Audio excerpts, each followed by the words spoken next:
this has been a novelty that everyone has really enjoyed, and just coming and see the goats, and we were laughing that it really says something about how, the separation of suburbia and being urbanized, that a bunch of goats can cause as much excitement and stir that they do. I mean, when they unloaded, the whole office was just staring at them, and we're like, goats.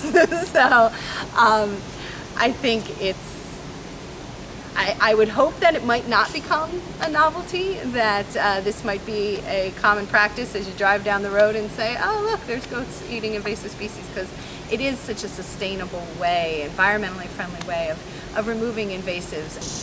The problem with invasives are they are not providing very good habitat for wildlife. They're not providing good food for native wildlife.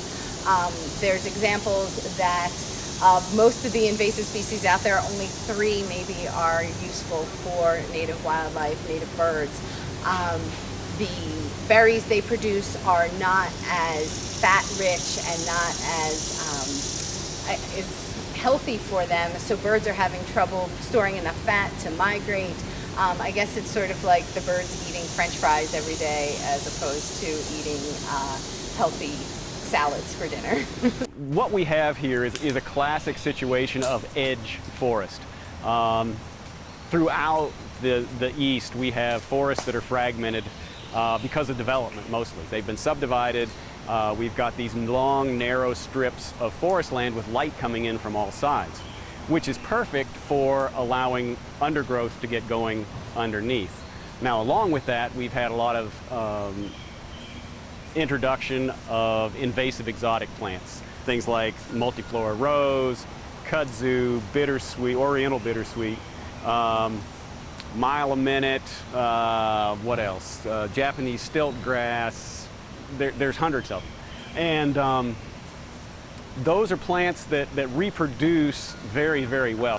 One of the reasons they do so well is they don't have any competitors here. Deer don't eat them.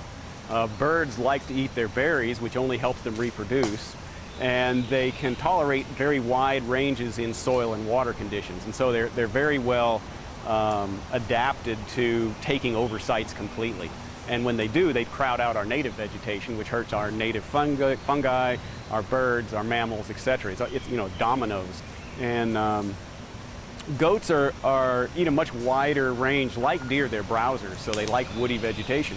But they eat a much wider range of things. And so most of our problem invasives, they love to eat, whereas the deer don't. And so we can bring them in, and they will pick off every leaf they can reach from up to about 8 feet. A big goat can reach 8 feet on their hind legs. And if they can push a tree over, they will. They also like things like poplar and sweet gum. So we do have to be careful that we don't lose our desirable vegetation along with the invasives. So goats aren't perfect for every situation. But once the goats have been through, you know, they can take a solid wall of impenetrable vegetation and knock holes in it, take off all the leaves, so then at that point you can see what you're doing. I'm not a big fan of chemical herbicides, but you know, if you've got 7 acres of an invasives, you're not going to be able to keep it down with just manual labor. But with goats, a combination of goats and herbicide, you can use a very tiny little amount of herbicide by just cutting off the problem plant, squirting the stump with a concentrated form. You don't get the spillage, so it's not getting into the soil, it's not hitting you don't have collateral damage as it hits other more desirable plants. And you know, the usage goes way down. There's a real kind of warm, fuzzy fulfillment value that goes from having goats in your backyard too.